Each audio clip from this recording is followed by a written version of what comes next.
उत्तर प्रदेश के सुभाषपा पार्टी है, उसके नेता है ओम प्रकाश राजभर। उन्होंने कहा है कि उनकी सरकार बनी तो बाइक पर 2 नहीं 3 सवारी बैठ सकेंगी और कोई चालान भी नहीं होगा। अभी कानून यह है कि 2 लोग से ज्यादा अगर बैठते हैं तो चालान हो जाता है, लेकिन ओम प्रकाश राजभर का दावा और वादा है कि वो सरकार में आएंगे तो पूरी की पूरी कानून को बदल दिया जाएगा और 3 लोगों को गाड़ी यानी मोटरसाइकिल पर बैठना जो है वो कानूनी रूप से जुर्म नहीं रह जाएगा। चुनाव में नेता जनता को बेवकूफ बनाने के लिए तमाम वादे करते हैं, लेकिन अधिकतर वादे जानलेवा नहीं होते हैं। लेकिन एक वादा ओम प्रकाश राजभर का है, जितने डेयरिंग नेता वो खुद में है उतना ही पूरे प्रदेश को बना देना चाहते हैं। जहां एक मोटरसाइकिल की सीट पर 2 लोग ढंग से बैठ नहीं पाते हैं, वहां पर ये कह रहे हैं कि 3 लोग अगर बैठेंगे, आजकल थोड़ा लड़के लोग करते हैं ऐसा, उनका बैठना जो है वो लीगल हो जाएगा। लेकिन उसके बाद मरने वाले को कितना का बीमा कवर मिलेगा, इसकी जानकारी ओम प्रकाश राजभर ने दी नहीं है। आइए पूरी खबर क्या है जानते हैं और देखते हैं कि उत्तर प्रदेश की राजनीति में ओम प्रकाश ट्रिपलिंग की तैयारी क्यों कर रहे हैं। नमस्कार, मेरा नाम है अनुराग मिश्रा और आप देख रहे हैं जनता जंक्शन। राजेंद्र राजन जी की एक कालजयी कविता है, आने वाले हैं शिकारी मेरे गांव में, जनता चिंता की मारी मेरे गांव में। उसमें चंद पंक्तियां आती है, ध्यान से सुनिए और ओम प्रकाश राजभर के बयान को बार बार दिमाग में घुमाइए। उनकी चिंता जग से न्यारी, कुर्सी है दुनिया से प्यारी, कुर्सी है तो भी खलकामी, बिन कुर्सी के दुष्कामी। कुर्सी रास्ता कुर्सी मंजिल, कुर्सी नदिया कुर्सी साहिल, कुर्सी पर ईमान मिटाएं, सब कुछ अपना दांव लगाएं, आने वाले हैं जुआरी मेरे गांव में। ओम प्रकाश राजभर का यह बयान सुनकर के ऐसा ही कुछ लगता है। उनका कहना है कि मोटरसाइकिल पर 2 सवारी का पास अभी मिलता है, अगर गलती से उस पर 3 लोग बैठ जाते हैं तो पुलिस उनका चालान कर देती है। ये चालान क्यों होता है? और इसके बाद उन्होंने ये वादा कर दिया कि हमारी सरकार बनने के बाद बाइक पर 3 सवारी फ्री होगी और कोई भी चालान नहीं कटेगा।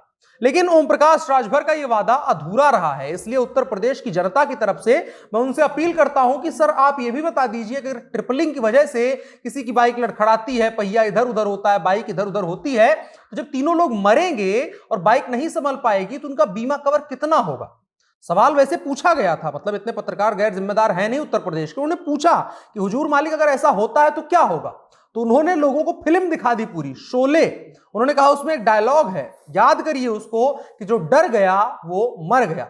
ओम प्रकाश राजभर उत्तर प्रदेश के रहने वाले लोगों से कह रहे थे कि अगर आप डर जाएंगे तो मर जाएंगे, उससे बेहतर है इस रोमांच का आनंद लीजिए और फिर मौत को लीजिए। 3 लोग एक मोटरसाइकिल पर बैठ करके जाएं और इसकी पूरी कानूनी सुरक्षा जो है वो ओम प्रकाश राजभर दे देंगे। पुलिस कोई चालान नहीं काटेगा, लेकिन जान की सुरक्षा की गारंटी ओम प्रकाश राजभर नहीं देंगे। मौत आपकी है, जिम्मेदारी आपकी होगी। बाकी अगर सीधे और सपाट शब्दों में कहा जाए तो ओम प्रकाश राजभर ऐसे बयान सिर्फ इसलिए दे रहे हैं क्योंकि समाजवादी पार्टी में गठबंधन में तो है, लेकिन उनको भाव वहां नहीं मिल रहा है। जब विधानसभा चुनाव की घोषणा नहीं हुई थी और गठबंधन में थे और अखिलेश यादव को जोड़ तोड़ करके हिसाब किताब बैठाना था, तब समाजवादी पार्टी के लिए ताबड़तोड़ बयानबाजी कर रहे थे, कह रहे थे ये नेता हमारे संपर्क में है, वो हमसे टिकट मांग रहे हैं, और एक तरीके से हवाबाजी की तैयारी कर रहे थे, जो अधिकतर नेताओं का इस्तेमाल पार्टियां जैसे करती है, इनका भी इस्तेमाल उसी तरीके से हुआ। और ये मान ये रहे थे ओम प्रकाश राजभर कि समाजवादी पार्टी के गठबंधन में सबसे उम्रदराज आदमी रहेंगे, अखिलेश यादव के पितामह की भूमिका में रहेंगे। लेकिन अखिलेश यादव वो शख्स जिसने अपने पिता को पार्टी से बाहर निकाल दिया, चाचा को बाहर निकाल दिया, वो किसी बाहरी को अपना पितामह कैसे बना सकता है? अखिलेश यादव आजकल ना ओम प्रकाश राजभर के करीब नजर आ रहे हैं और ना ही भाजपा से टूट करके आए स्वामी प्रसाद मौर्य के नजदीक आ रहे हैं। उनका सारा का सारा फोकस पश्चिमी उत्तर प्रदेश के नेता जयंत चौधरी पर है। और उसके बाद अगर अखिलेश की आंखें किसी चेहरे को पसंद कर रही हैं तो वो उत्तर प्रदेश से हट करके पश्चिम बंगाल का एक चेहरा है ममता बनर्जी का।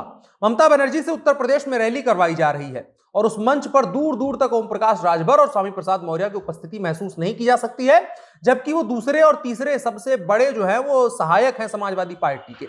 इन तमाम चीजों का साफ साफ मतलब है कि अखिलेश यादव अपने इन देसी नेताओं को ज्यादा भाव देने के मूड में है नहीं, इसलिए वो उन्होंने अपने दोनों देशी नेताओं को थोड़ा साइडलाइन करना अभी से शुरू कर दिया है और नेता बेचारे छटपटा रहे हैं और कुछ भी बोल करके लाइमलाइट में बने रहना चाहते हैं।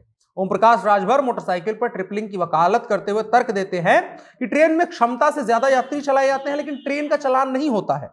ओम प्रकाश राजभर जो कि पूर्वांचल की कम से कम नहीं तो 30 सीटों पर अपने दम पर मतदान और जीत हार को प्रभावित करने की हैसियत रखते हैं, लेकिन अब समझना होगा हमें, ओम प्रकाश राजभर राजनीतिक रूप से कमजोर नहीं है। ये उत्तर प्रदेश के पूर्वांचल में कम से कम नहीं तो 30 सीटों पर अपने दम पर मतदान और हार जीत को प्रभावित करने की हैसियत रखते हैं।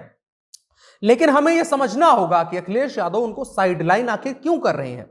इसकी वजह है क्योंकि ओम प्रकाश राजभर जिस वोट कम्युनिटी के ठेकेदार बने हुए हैं, पार्टी चला रहे हैं और अखिलेश यादव के साथ बराबर के गठबंधन की बात कर रहे हैं, वो भी यादव की तरह ओबीसी वर्ग की ही एक जाति है। इसका साफ मतलब है कि वो समाजवादी पार्टी का अपना वोट होना चाहिए था, लेकिन पहले बसपा ने उनको काटा और बसपा की विचारधारा से ताल्लुक रखने वाले समुदाय के लोग जब बसपा से टूटे तो वो ओम प्रकाश राजभर जैसे जाति के नाम पर अपनी जो राजनीति करने वाले नेता हैं उनकी तरफ खिंच जाते हैं, जो बसपा का और इसकी वजह से बसपा से तो जो वोटर टूट रहा है टूट ही रहा है, वो सपा में जुड़ नहीं रहा है। सबसे बड़ा सपा का नुकसान यह है।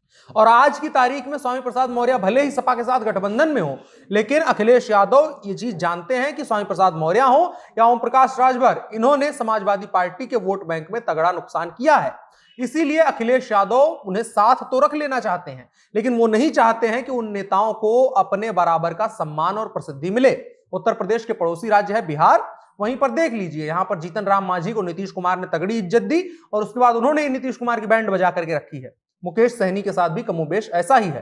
तो कुल मिलाकर के छोटे नेताओं को बड़ा मंच देने से अखिलेश यादव बच रहे हैं, क्योंकि उन्होंने बिहार में देखा है कि किस तरह से छोटे नेता ब्लैकमेलिंग करते हैं और छोटे नेताओं को इसी राजनीति के लिए जाना भी जाता है। और बाकी ओम प्रकाश राजभर की पूरी कोशिश है कि मीडिया की लाइमलाइट लूटी जाए। आपकी क्या राय है इस ट्रिपलिंग वाले बयान पर? और अगर आपको यह वादा दिया जाता है कि 3 लोग एक बाइक पर बैठकर चल सकेंगे और उसका चालान नहीं किया जाएगा, तो क्या आप ऐसे नेता को वोट करना चाहेंगे? कमेंट बॉक्स में जरूर बताएं और साथ ही साथ वीडियो को साझा भी करें। मेरा नाम अनुराग मिश्रा है, आप जनता जंक्शन देख रहे हैं। कैमरे पर मेरे साथ ओम प्रकाश हैं। शुक्रिया।